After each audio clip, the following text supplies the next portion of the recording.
Seorang wanita bergaun putih terlihat tenggelam di air yang gelap dan tenang. Di sebuah tempat terpencil, Sheila dan adik perempuannya Tamar sedang bersantai di bawah air terjun. Dan tiba-tiba Sheila mengagetkan Tamar. Mereka berdua meninggalkan tempat itu sambil tertawa dan pergi ke rumah melewati jalan pergunungan. Tiba di rumah, wanita lainnya yang merupakan para istri dan saudara sedang bernyanyi dengan merdu.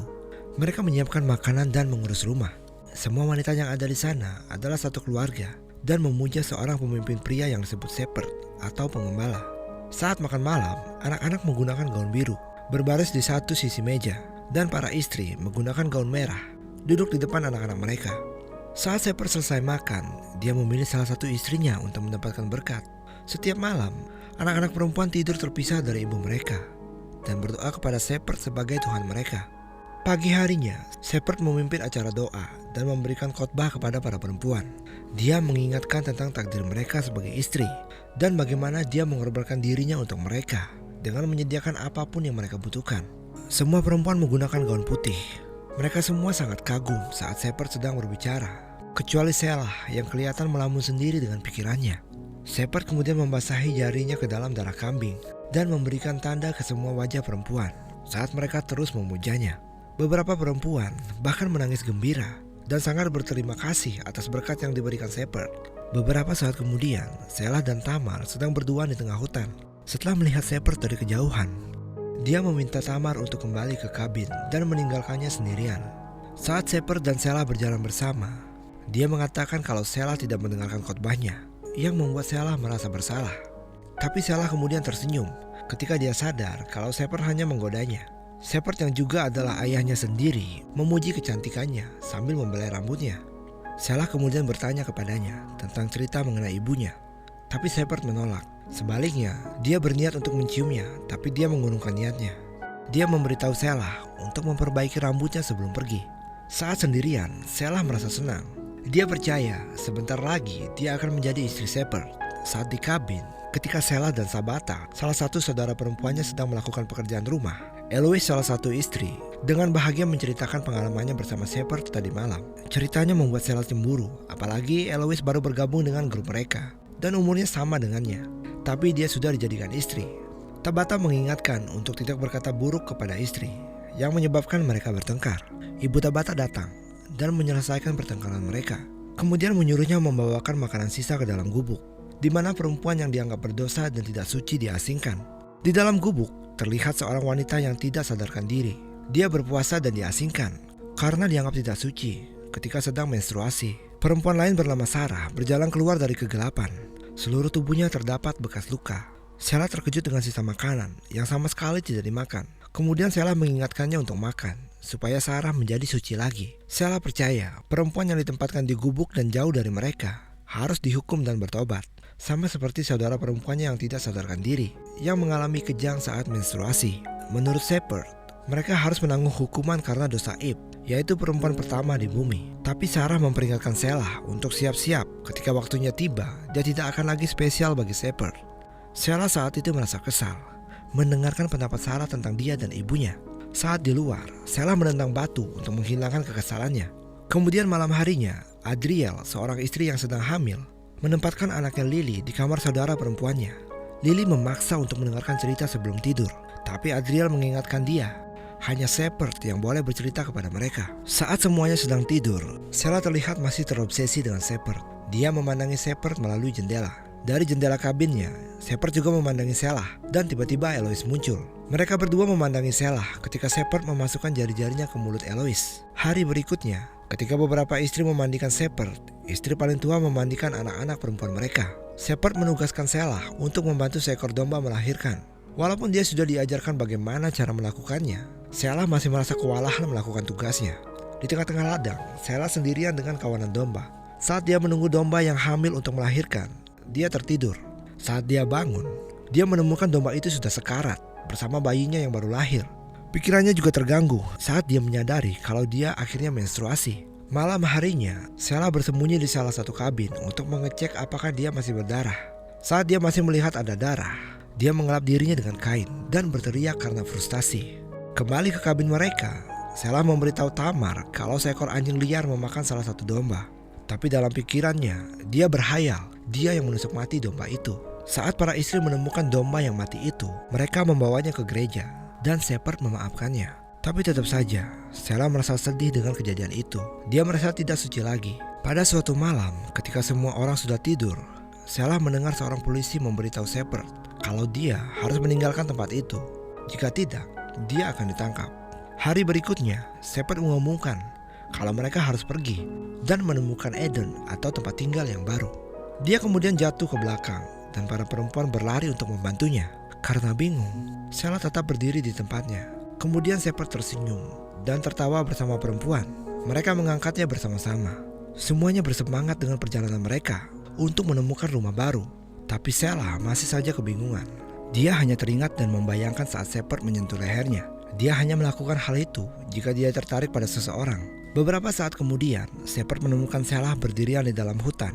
Sheila merasa sedih harus meninggalkan rumah mereka. Tapi Shepard memberi dia semangat agar tetap kuat demi saudara-saudaranya. Sebelum meninggalkan rumah, para perempuan menyanyikan lagu perpisahan untuk rumah lama mereka. Mereka semua berjalan sambil membawa baju, barang bawaan, dan domba-domba mereka. Mereka terus berjalan kaki, hanya berhenti untuk istirahat dan makan. Di perjalanan, mereka menemukan sebuah rumah yang tidak berpenghuni. Sheila bertanya kepada Shepard, kenapa mereka tidak tinggal saja di rumah itu. Tapi Shepard berkata kalau rumah itu dibuat oleh orang-orang yang rusak dan berdosa. Mereka beristirahat dan mendirikan tenda malam itu. Di balik api unggun, Sheila melihat Shepard bercinta dengan Eloise sekali lagi. Malam itu, Sheila kembali ke rumah yang tidak berpenghuni dan memandangi lukisan yang ada di dinding. Saat dia berpaling, dia terkejut oleh Eloise yang tersenyum kepadanya. Tapi senyumnya menghilang saat dia melihat memar yang ada di lehernya. Hari berikutnya, Tabata berteriak saat melihat Sheila berdarah karena menstruasi. Tabata meneriakinya tidak suci. Karena kejadian itu, Sheila harus berjalan paling akhir bersama Sarah, perempuan yang dikucilkan karena dianggap berdosa dan tidak suci. Sementara itu, angin yang kencang memaksa mereka untuk berhenti, dan mereka beristirahat di tempat teduh.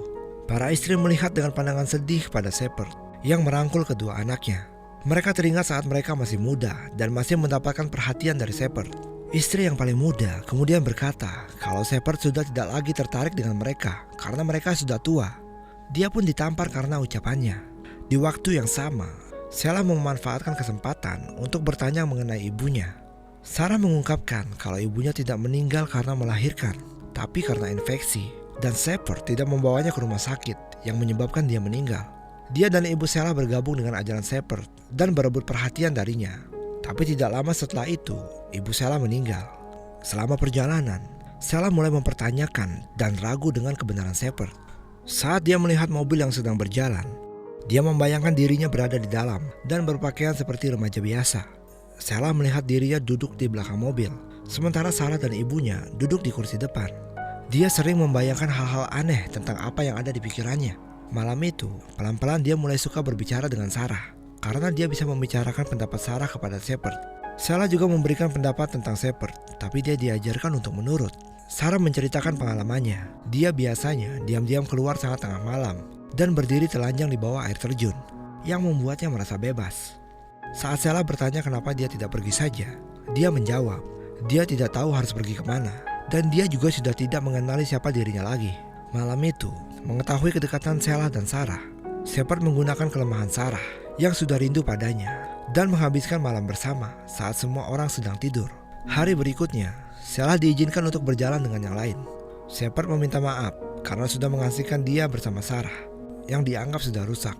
Pada saat itu juga, Adriel merasakan kontraksi pada kandungannya. Para anak perempuan saling berteriak dalam keadaan takut saat mendengar Adriel menjerit karena kesakitan. Para perempuan mencoba membantu dia melahirkan, tapi tetap saja dia meninggal saat melahirkan. Saat pemakaman, Shepard memaksa Lily untuk melepaskan ibunya. Sarah menyalahkan Shepard atas kematiannya, bahkan memanggilnya dengan nama asli, Michael. Shepard mengabaikannya dan tetap melanjutkan pemakaman. Dia membakar mayat Adriel, sementara yang lainnya menyanyikan lagu perpisahan. Dalam keadaan marah, Sheila mempunyai bayangan lain dirinya sedang marah di depan mayat Adriel yang terbakar. Hari berikutnya, Sheila melihat Sarah tidak ikut mereka. Dia memberitahu Sheila kalau dia akan pergi bersama bayi Adriel. Shepard sudah memberitahu mereka bayi itu harus ditinggalkan karena sudah lahir salah. Bayi itu ternyata laki-laki, dan Shepard ingin meninggalkannya karena dalam grup mereka hanya boleh ada satu orang pemimpin laki-laki. Sarah mengingatkan Sheila untuk tetap kuat dan membantu saudara-saudaranya. sebelum pergi bersama bayi itu. Ketika mereka berjalan lebih jauh, Tamar menjadi tidak sabar dan bertanya kepada Shepherd, apakah mereka sudah dekat dengan rumah baru mereka? Shepherd tidak menjawab, tapi Tamar merasa mereka berjalan ke arah yang salah, yang membuat Shepherd marah dan memukul Tamar. Setelah memukulnya beberapa kali, dia menyeret dan menyuruh Tamar menunjukkan jalan untuk mereka. Para perempuan lainnya tidak berani berbuat apa-apa melihat kejadian itu, karena mereka takut dipukul juga. Shelah melihat kejadian dalam keadaan marah. Beberapa saat kemudian, Shepherd mengumumkan lembah dengan sebuah danau yang indah sebagai Eden atau rumah baru mereka. Perjalanan itu sudah menggoyang iman mereka, tapi kemudian Shepherd membaptis mereka semua, yang terlihat seperti ritual pembersihan diri. Hal itu membuktikan kalau dia bisa mengendalikan mereka. Perempuan pertama berkata pada mereka kalau dia merasa terlahir kembali. Tapi saat giliran Shelah tiba, dia membiarkannya berada dalam air lebih lama daripada yang lainnya. Saat berada di dalam air, Shelah membayangkan dirinya tenggelam menggunakan gaun putih bersama dengan perempuan lainnya. Dia diingatkan dengan semua kemarahannya sebelum Shepherd mengangkatnya kembali. Shepherd memerintahkan Shelah untuk datang ke tendanya, tapi Tamar memberitahunya untuk gak pergi. Mereka semua jadi benci pada Shepherd setelah dia menelantarkan istrinya yang hamil. Tapi Shelah tetap datang karena dia tahu kalau dia harus menurut. Di dalam tenda, Shepherd memerintahkan dia untuk melepaskan ikatan rambutnya dan memuji kecantikannya karena mirip dengan ibunya. Dia mengendalikan Shelah dan memasukkan dua jarinya ke dalam mulutnya supaya dia tidak bisa berteriak. Shelah tetap diam, melihat ke atas dan menyesal kenapa dia datang ke sana. Bayangan anehnya mulai muncul lagi saat kemarahannya meluap. Dia bermimpi tentang saudara-saudaranya yang membunuh Shepherd dengan memakannya hidup-hidup. Malam itu, Shelah tidak mematuhi peraturan Shepherd dengan menceritakan apa yang dia pelajari dari Sarah, berusaha menyadarkan pikiran mereka kalau mereka berhak mendapatkan hidup yang lebih baik. Shelah memberitahu mereka cerita tentang seorang perempuan telanjang di bawah air terjun yang menunjukkan dia dapat pergi kemanapun dengan bebas.